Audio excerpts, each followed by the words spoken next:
Hello दोस्तों, एक बार फिर मैं आपके सामने हाजिर हूं BTTH की एक और नई वीडियो के साथ में। दोस्तों, पिछले हफ्ते से मेरे चैनल पे ठीक से वीडियोस अपलोड नहीं हो पा रही थी क्योंकि मेरे कंप्यूटर के साथ में कुछ टेक्निकल इशू चल रहा था जो कि अब सॉल्व हो चुका है। इसलिए अब रेगुलर टाइम पे वीडियोस आती रहेंगी, बस अपना सपोर्ट बनाए रखिएगा। तो जैसा कि BTTH के लास्ट पार्ट में हमने देखा था, xiaoyan की फाइट वू चेन के साथ होती है जहां दोनों ही एक दूसरे पर बहुत ज्यादा भारी पड़ रहे थे। अब एपिसोड की शुरुआत बिल्कुल उसी सीन से होती है जहां पर xiaoyan ने अपनी स्ट्रेंज फायर का इस्तेमाल करते हुए एंग्री बुद्धा लोटस को फॉर्म कर लिया था। तो वहीं दूसरी ओर से वू चेन ने भी उसके ऊपर एक पाम अटैक कर दिया था और दोनों के अटैक के कोलिजन से वहां पर एक स्पेस ओपन हो गया था जिसके अंदर बहुत ज्यादा एनर्जी एब्सॉर्ब हो रही थी, जो देखकर वहां खड़े चीफ टैंग तुरंत ही अपनी पावर से एक और स्पेस ओपन कर देते हैं और उस दूसरी एनर्जी को उस स्पेस के अंदर ट्रांसफर कर देते हैं, जिससे कि उनका बर्निंग फ्लेम वैली बच गया था, नहीं तो आज सब कुछ तबाह हो जाता। अब यहाँ पर चीफ टैंग को xiaoyan की ताकत का अंदाजा हो चुका था और वो कहते हैं ये लड़का तो सच में एक्स्ट्रा ऑर्डिनरी है। इसने अपनी स्ट्रेंज फायर का इस्तेमाल करते हुए एक इतने पावरफुल एंग्री बुद्धा लोटस को फॉर्म कर लिया। ये लड़का कमाल का है क्योंकि इससे पहले भी इसने इसी का इस्तेमाल करते हुए मेरे ड्रैगन टेक्निक को भी रोक दिया था। और अब चीफ टैंग नीचे आते हैं और वू चैन से कहते हैं, वू चैन, क्योंकि तुम 10 मूव के अंदर xiaoyan को नहीं हरा पाए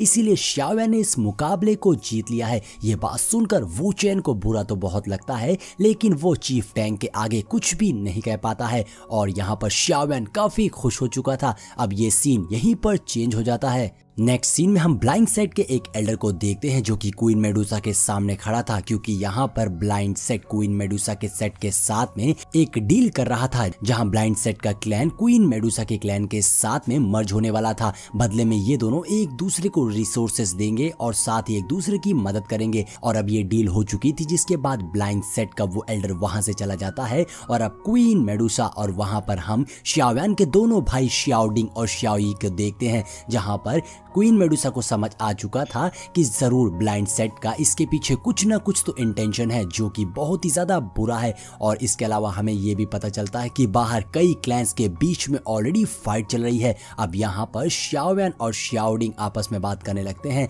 कि हमें इससे जल्द से जल्द डील करना होगा, जिसपे क्वीन मेडुसा कहती है मुझे इस वक्त रिट्रीट की जरूरत है, इसलिए मैं यहाँ से जा रही हूँ। तो तुम दोनों का काम है कि तुम दोनों सेट को बचाए रखना, हालांकि ये तुम्हारे लिए काफी डिफिकल्ट होने वाला है, लेकिन प्लीज अपना ख्याल रखना। ऐसा कहते हुए क्वीन मेडुसा वहां से जाने लग जाती है। तो यहाँ पर xiaoding कहता है कि आप परेशान मत होइए, हम सब संभाल लेंगे, जिसके बाद क्वीन मेडुसा वहां से चली जाती है। और अब यहाँ पर शियाओली xiaoding के पास में आता है और उसे xiaoyan की याद आ रही थी। वो कहता है क्या सच में भाई xiaoyan वो पिल एलिक्सर लाने में कामयाब हो जाएंगे जिससे कि क्वीन मेडुसा की मदद हो सके, जिसपे xiaoding कहता है xiaoyan ने अगर कोई बात बोली है तो वो पूरी जरूर होगी, ऐसा हो ही नहीं सकता कि xiaoyan उसमें हार जाए। और जबकि बात क्वीन मेडुसा की हो तो मुझे पूरा भरोसा है कि xiaoyan वो एलिक्सर पिल लेकर जरूर आएगा, जिससे कि हम क्वीन मेडुसा को क्योर कर सकते हैं। अब सीन चेंज होता है और हम क्वीन मेडुसा को अकेले में बैठा हुआ देखते हैं, जहां उसके हाथ में एक लेटर था जो कि xiaoyan ने ही उसे भेजा था।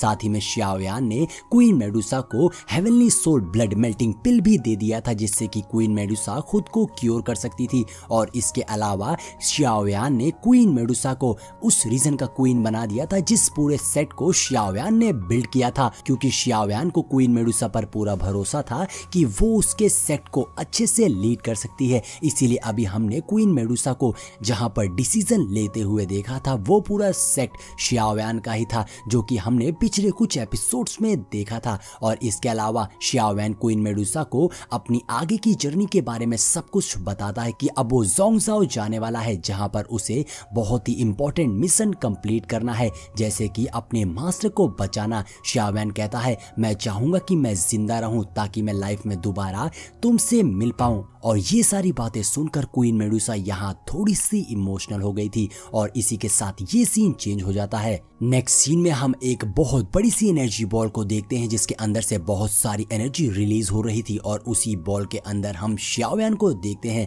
xiaoyan उन सारी एनर्जी बॉल को अपनी माइंड में स्टोर करते हुए स्काईफायर 3 मिस्टीरियस चेंज टेक्निक को समझने की कोशिश कर रहा था। लेकिन यहाँ बहुत ज्यादा एनर्जी रिलीज हो रही थी। वहीं सामने हम चीफ टैंक को और प्रिंसेस को देखते हैं, जहां प्रिंसेस इतनी सारी एनर्जी देखकर शॉक थी, क्योंकि इससे पहले भी उन्होंने इस एनर्जी बॉल को देखा था, लेकिन कभी उसके अंदर से इतनी ज्यादा एनर्जी फ्लक्चुएशन नहीं हुई थी। ये सब तो सिर्फ इसलिए हो रहा था क्योंकि xiaoyan की स्ट्रेंथ बहुत ज्यादा है। अब यहाँ पर चीफ टैंक प्रिंसेस से पूछते हैं, क्या तुम स्काईफायर 3 मिस्टीरियस चेंज के ओरिजिन के बारे में जानती हो? जिस पे प्रिंसेस कहती है, हाँ, ये हमारे बर्निंग फ्लेम वैली के एंसेस्टर ने ही तो फाउंड किया था। जिस पे अब चीफ टैंक बताने लग जाते हैं कि नहीं, ऐसा नहीं है। दरअसल सच तो ये है कि आज से बहुत पहले डाउकी कॉन्टिनेंट में 5 सुपर पावर पीपल्स रहते थे और हमारे एंसेस्टर भी उन 5 में से ही एक थे, जिसमें से जो 3 थे उसमें से एक एंसेस्टर थे एंशिएंट सोल क्लैन के,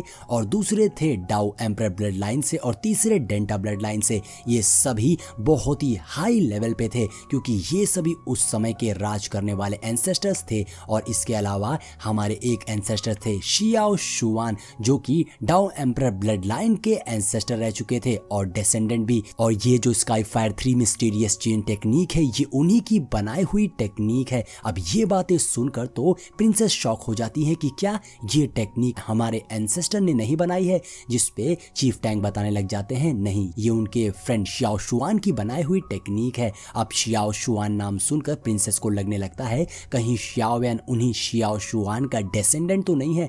जिस पे मास्टर कहते हैं, नहीं, ऐसा कोइंसिडेंट तो नहीं हो सकता है, क्योंकि xiaoyan नाम के तो बहुत सारे लोग होंगे। अब ये लोग यहाँ पर इसी तरीके की बातें कर रहे थे, और वहीं दूसरी ओर हम xiaoyan को देखते हैं, जिसके माइंड में स्काईफायर 3 मिस्टीरियस चेंज स्टोर होना शुरू हो जाती है। xiaoyan के माइंड में बहुत सारी एनर्जी फ्लक्चुएशन हो रही थी। यहाँ पर एक तरीके से xiaoyan ऐसे उस एनर्जी में ट्रेवल कर रहा था, जहाँ वो बहुत सारी एनर्जी लगातार उसके माइंड में और उसकी बॉडी में स्टोर होने लग जाती है। xiaoyan की स्ट्रेंथ हमें बढ़ती हुई नजर आ रही थी। जरूर इसके बाद xiaoyan की स्ट्रेंथ काफी हाई लेवल पर पहुंच जाएगी। और अब सीन चेंज हो जाता है, जहां हम दूसरे सीन में xiaoyan को देखते हैं, जो कि चीफ टैंक और प्रिंसेस को गुड बाय बोल रहा था, और साथ ही वो कहता है, अगर फ्यूचर में आपको मेरी मदद की जरूरत हो तो आप मुझे याद जरूर करिएगा। जिस पे प्रिंसेस कहती है, हम दोबारा जरूर मिलेंगे। साथ ही प्रिंसेस तो xiaoyan को बर्निंग फ्लेम वैली में रहने को कहती है, लेकिन xiaoyan कहता है कि अब मैं आप लोगों को परेशान नहीं करना चाहता हूँ, और अब मुझे अपने फ्रेंड के साथ में कुछ काम है,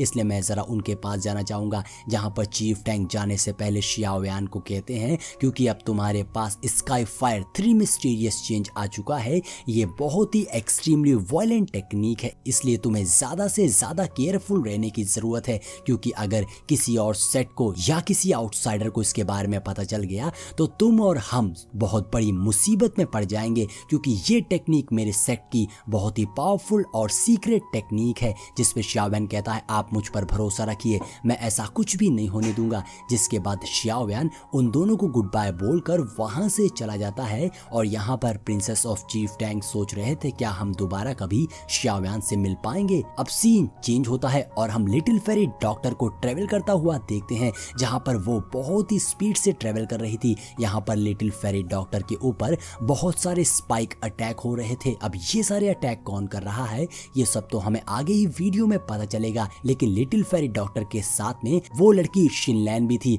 तभी हम देखते हैं कि लिटिल फेरी डॉक्टर के ऊपर 3 बंदे अटैक कर देते हैं। लिटिल फेरी डॉक्टर शिनलैन को बचाते हुए उन तीनों बंदों से अकेले ही फाइट कर रही थी और एक एक करके उन्हें धूल चटा रही थी। हालांकि वो तीनों बंदे लिटिल फेरी डॉक्टर को अच्छी टक्कर दे रहे थे, लेकिन फिर भी लिटिल फेरी डॉक्टर अपनी स्वॉर्ड का इस्तेमाल करते हुए लगातार उन पर स्लैश अटैक करते हुए उन सभी को मारे जा रही थी। और यहाँ हमें पता लगता है कि ये जो बंदे लिटिल फेरी डॉक्टर के ऊपर अटैक कर रहे हैं, ये दरअसल आइस रिवर वैली से हैं। लेकिन यहाँ पर लिटिल फेरी डॉक्टर समझ चुकी थी कि इसमें बहुत खतरा है और आइस रिवर वैली उनका पीछा नहीं छोड़ने वाली है। इसीलिए लिटिल फेरी डॉक्टर सबसे पहले तो शिनलैन को वहां से जाने को कहती है, जिसपे शिनलैन कहती है, नहीं, मैं आपको छोड़कर नहीं जा सकती हूँ, मैं आपके साथ यहाँ रहूंगी। जिसपे लिटिल फेरी डॉक्टर कहती है कि तुम मेरी फिक्र मत करो, मैं इन सबको संभाल लूंगी, तुम यहाँ से जाओ और मैं कुछ वक्त में तुम्हारे पास वापस आ जाऊंगी। यहाँ पर शिनलैन कुछ कर भी नहीं सकती थी, क्योंकि वो लिटिल फेरी डॉक्टर के ऊपर सिर्फ बोझ बन रही थी और उनकी मदद नहीं कर पा रही थी। इसीलिए शिनलैन कहती है ठीक है मैं जा रही हूँ और मैं बहुत जल्द आपके लिए बैकअप टीम भेजूंगी जो आपकी मदद करेगी। जिसके बाद शिनलैन वहां से चली जाती है और लिटिल फेरी डॉक्टर वहीं पर खड़ी रहती है। अब सीन चेंज होता है और नेक्स्ट सीन में हम लुई क्लैन को देखते हैं जहां पर लुई किंग xiaoyan को बता रहा था कि वो शिनलैन नाम की लड़की ये फैमिली से है और इस वक्त उनके क्लैन की कंडीशन कुछ ठीक नहीं है। और साथ ही यहाँ पर हम देखते हैं कि लुई किंग की बहन लुफी भी xiaoyan के साथ फ्लर्ट करने की कोशिश कर रही थी, लेकिन xiaoyan उसे बिल्कुल भी भाव नहीं देता है। ये देखकर तो लिनियन लुफी का मजाक उड़ाने लग जाता है, जिसपे लुफी को गुस्सा आ जाती है और वो लिनियन को मारने के लिए भागने लग जाती है। अब यहाँ पर xiaoyan लुई किंग को इन सारी इंफॉर्मेशन के लिए शुक्रिया कहता है, जिसपे लुई किंग कहता है कि तुम्हारे लिए मैंने ऑलरेडी वार्म होल को अरेंज कर दिया है जिससे कि तुम्हें ट्रबल नहीं होगा और तुम ट्रेवल कर पाओगे। जिसपे xiaoyan एक बार फिर से लुई किंग को शुक्रिया कहता है उसकी इतनी मदद करने के लिए, जिसपे लुई किंग कहता है कि तुम अपना ख्याल रखना। जिसके बाद अब xiaoyan वहां से जाने लग जाता है, जिसपे लिनियन कहता है कि मैं भी तुम्हारे साथ चलूंगा, लेकिन xiaoyan उसे अपने साथ नहीं ले जाता है और उसे हटाकर वहां से तुरंत ही वार्म होल की ओर निकल पड़ता है। जहां लुफी को अब बुरा लग रहा था कि xiaoyan चला गया है। लुफी को देखकर तो ऐसे लग रहा था जैसे कि वो xiaoyan को पसंद करने लगी है। जिसके बाद अब xiaoyan एक शिप पर आ गया था जिसकी मदद से वो वार्म होल में ट्रेवल करने वाला था और अब xiaoyan उस शिप में अपनी एनर्जी डालकर वार्म होल में ट्रेवल करना शुरू कर देता है। और अब सीन चेंज हो जाता है जहां पर अगले सीन में हम एक सेट को देखते हैं जहां के बाजार में काफी ज्यादा चहल पहल थी। वहीं पर हम लिटिल फेरी डॉक्टर की एक फोटो को देखते हैं। दरअसल आइस रिवर वैली ने लिटिल फेरी डॉक्टर के ऊपर इनाम रखा था कि अगर कोई भी इस लड़की के बारे में उन्हें क्लू देता है तो उन्हें बहुत अच्छा प्राइस मिलेगा, जिसके लिए वहां काफी लोग इकट्ठा हो गए थे और उन लोगों में बात हो रही थी कि ये पॉइजनस गर्ल है जिसने आइस रिवर वैली के काफी एल्डर्स को मारा है। तभी हम देखते हैं वहां पर xiaoyan आ जाता है जो उस फोटो को निकाल लेता है और सीधा ये फैमिली के बारे में पूछता है, जिसपे वो लोग उसे ये फैमिली का पता बता देते हैं कि वो सामने एक बड़ी सी बिल्डिंग है। जिसके बाद अब सीन चेंज होता है और हम ये फैमिली के हॉल को देखते हैं जहां पर हमें सामने शिनलैन दिखाई देती है जो अपने एल्डर्स से मदद मांग रही थी कि वो एक रेस्क्यू टीम भेजकर लिटिल फेरी डॉक्टर की मदद करे, लेकिन इसके लिए ये फैमिली बिल्कुल भी मानने को तैयार नहीं थी। दरअसल यहाँ पर तो कुछ अलग ही बातें चल रही थी। यहाँ पर ये फैमिली शिनलैन को इसलिए मना रही थी कि वो काओ फैमिली के प्रिंस के साथ में शादी कर ले, जिससे कि उनकी ये फैमिली की कंडीशन पहले से ठीक हो जाएगी और उनकी लाइफ और उनका क्लैन बहुत अच्छे से ग्रो करने लगेगा। लेकिन इसके लिए शिनलैन बिल्कुल भी तैयार नहीं थी। यहाँ पर शिनलैन कहती है कि आप लोग मेरे साथ जितनी मर्जी जबरदस्ती कर लीजिए, लेकिन मैं आपकी ये बात बिल्कुल भी नहीं मानने वाली हूँ। यहाँ पर शिनलैन काफी दुख में थी कि उसके क्लैन के लोग उसे बस एक मैरिज टूल की तरह इस्तेमाल कर रहे थे और वो ये बात अपने एल्डर से बोल देती, जिसपे एक एल्डर को गुस्सा आती है और उसके अंदर से भयानक एनर्जी रिलीज हो जाती है। और ये ग्रेट एल्डर ये फैमिली का ग्रेट एल्डर था